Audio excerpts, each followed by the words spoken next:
Right, so guys, I've taken some time out from driving so that I could speak to you about something that inspired me this week. So this week I went to Zimbabwe for just one day. I went in on Monday, I was out on Tuesday. But in the 1.5 days that I've been in Zimbabwe, I saw more things than I have seen in my entire life in Zimbabwe. In these 1.5 days, I saw $1 million, if not more. I held it with my own hands. I saw 2 kgs of gold. And I saw a millionaire that doesn't have a JC, that comes from the villages, Kwamutare. Now, this inspired me so much that I felt that I would like to share my experience with you in what I saw in Zimbabwe. First of all, to inspire you. But secondly, to inform you that what it is that we hear about Zimbabwe, that which people tell us on social media, what we believe in the diaspora, is so vastly different to the reality that is on the ground in Zimbabwe. Now, I'm not saying Zimbabwe is perfect, and I'm not saying Zimbabwe does not have problems. But what I saw will make you understand what I'm saying right now. When I was supposed to go to Zimbabwe and I had this meeting in Zimbabwe, I was very hesitant to go. I was very hesitant to go because I was scared to be disappointed by the state of Zimbabwe. I was scared to see a dysfunctional country, yet I'm always punting and promoting this country based on my illusion. So I was scared to be proved wrong. However, I had to go for this meeting, so I went. The very first thing that happened is I get to the airport, we get into the flight, and the flight is full. It is a British Airways flight going into Zimbabwe. Nations that have got sanctions against us, but it's flying into Zimbabwe. On the flight, there's a lot of Europeans, white South Africans, black South Africans going to Zimbabwe for something that we are running away from. Now, you know how I feel about white people. I'm not really crazy about them, and I don't believe that their being there is a sign of success. But you need to understand the irony that at a time where most black people across the world have been told not to go into Zimbabwe, when Zimbabwe has been demarketed in most black people's minds, the white people that are giving the negative publicity are making their way into Zimbabwe while we are running away from Zimbabwe. Anyway, we get to the airport. The airport is looking pretty presentable. Get into a car, start driving to Harare. The dual carriageway is finished. The airport route is looking way much better than what it used to be. On the sides, people are building homes. And then when I get to Granite Side, I see new offices that I've never seen before. Now, I used to work in Granite Side at Tire Trades, but all of a sudden there's new buildings, new offices, new office parks, and little factories that I'm seeing that never existed before. And all of a sudden I start wondering, what is going on here? This country is falling apart. So who is it that is building these new offices? Who is building factories in a country that's falling apart? Go to my meeting, finish my meeting, and decide to run over to go and see a friend of mine. Get to their office.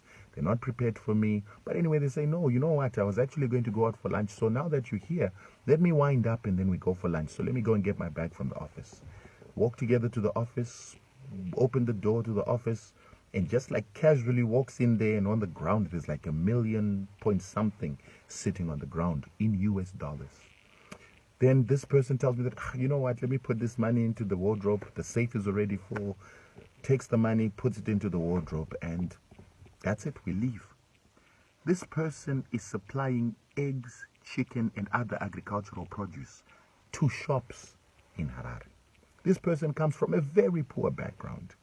They don't really have money. They don't come from an influential family. They're not politically connected, but they're just supplying the needs of Zimbabweans and making money.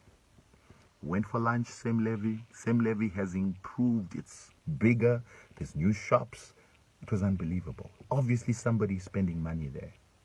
I then had to leave and meet another friend of mine in town. Went to see this friend of mine, but this friend didn't really have much time because they were running with some gold that they had to take through to one of the government companies that buys this gold. I was shocked to see for the very first time in my life smelted 2 kgs of gold in the hands of a friend that I grew up with, that I know well, who's never had money, who's just was a dreamer like me. He was holding this and he was saying that every 3 to 4 days they produce that amount of gold and they sell it.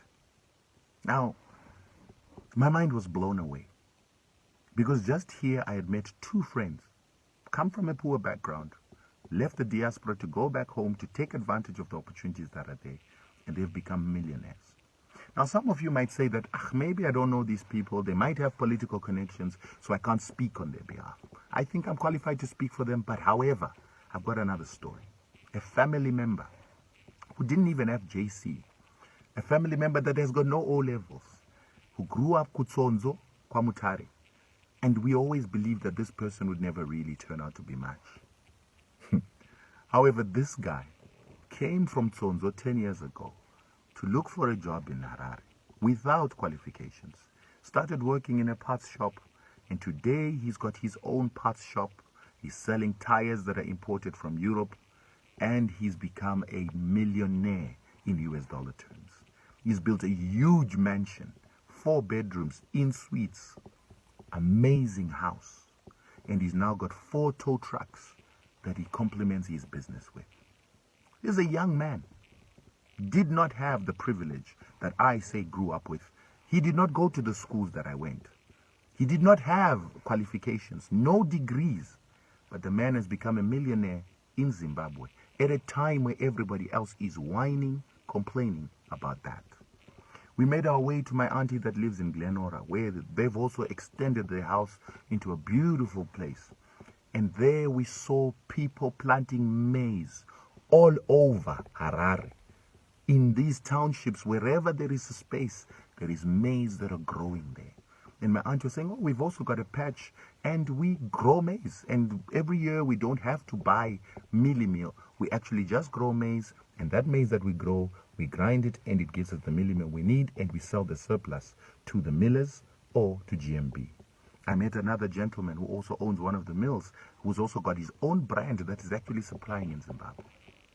Immediately I got to realize that the problem is those of us that are in the diaspora spend our time complaining about everything, whining, moaning, talking about how it is that we do not have political connections, talking about how it is that land is difficult to get. But I went to Zimbabwe and saw people that are not applying for land from government. They're utilizing any patch that they can find, and they're growing their maize, sweet potatoes, and groundnuts that they're bringing to South Africa, making foreign currency. I saw people that are growing chickens, pork, mining gold, utilizing the land and resources that are in Zimbabwe to enrich themselves without making excuses. At no point did I hear any of these guys talk about sanctions. At no point did I hear these guys talk about corruption. They're simply talking about needing more land, needing more capital in order to produce more. This gave me a wake-up call. The diaspora, our educational qualifications, have made a lot of us lazy, have made a lot of us complacent, have made a lot of us have expectations from others without us wanting to create for ourselves, produce for ourselves, to take ourselves out of poverty. But yet I saw 3 millionaires in that small window. I've lived in South Africa for a very long time, and many of my friends are not millionaires. Very few people have seen $1 million US, but here people in Zimbabwe are talking about millions of dollars as if they're talking about cents. They don't live on debt. They're producing with money that comes out of their own pocket, then nobody is financing them. And these people are getting it done. These people are doing it. And all of a sudden it hit me.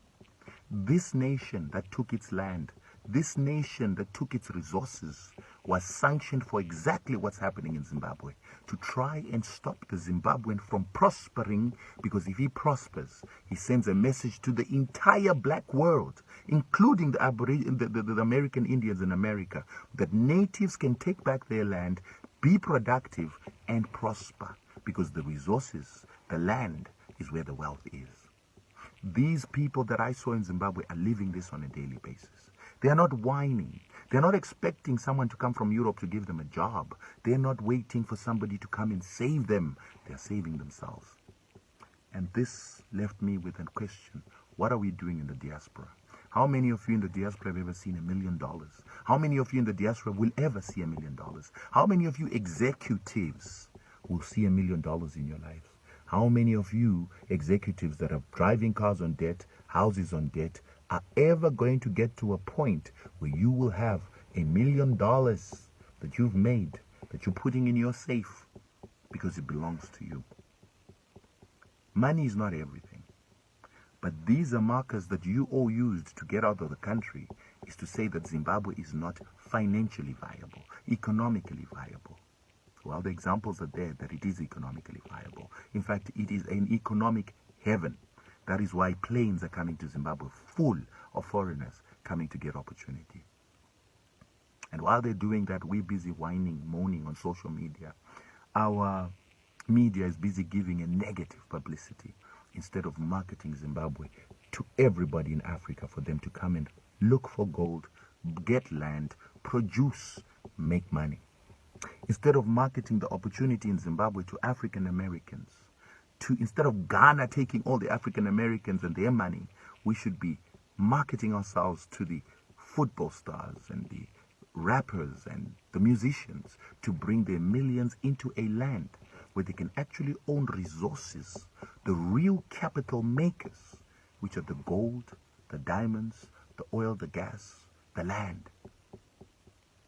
We need to wake up as a people.